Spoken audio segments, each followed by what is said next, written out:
এখন যেটা দেখতে পাচ্ছ এটা হচ্ছে টোটাল আমি এই জমিনে সার তৈরি করেছি। এটাতে কোনো রাসায়নিক সার নেই বলেই চলে, ঠিক আছে। আর এটাতে পুরো টোটাল আমি গোবর, এটা দেখতে পাচ্ছি নিশ্চয়ই গোবর দিয়ে বানানো হয়েছে। মাটি আছে, কিছু খোল আছে, আর অল্প যেখানে 1 একর জমিনেতে 40 কিলো 50 কিলো ডিএপি দিচ্ছে, সেখানে আমি মাত্র 10 কিলো ডিএপি দিয়েছি। এটা টোটালটাই আমার একটা মিক্স ভাট্টি খাদ বলে একটা আমরা বানিয়েছি। আর এখানে টোটাল আমার গোবর আছে, মাটি আছে, খোল আছে, আর সাথে কিছু অল্প রাসায়নিক সার আছে, অল্প পরিমাণ, যেটা নানা যাওয়ার মতন, ঠিক আছে। এটা টোটালটাই আমি জমিনে দিচ্ছি।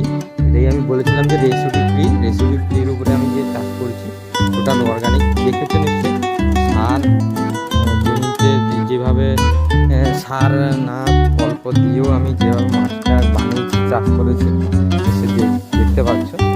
আর এখানে রেসিডি ফ্রির উপরে কীভাবে আমি টোটাল প্রসেসটা করছি সেটা নিশ্চয়ই একটু একটু করে দেখতে পাচ্ছ।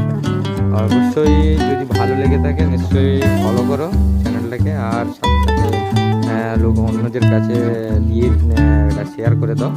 হ্যাঁ, আর নিশ্চয়ই ছোট্ট থেকে একটা কমেন্ট করো, যাতে আমি আমার দিক থেকে জানালাম বা আমি কি শিখলাম। নিশ্চয়ই তোমরা যদি কেউ এর থেকে ভালো কিছু জেনে থাকো কমেন্টের মাধ্যমে বলো, সেটা থেকে আমি শিখে নিশ্চয়ই এটা কিছু ইমপ্লিমেন্ট করব।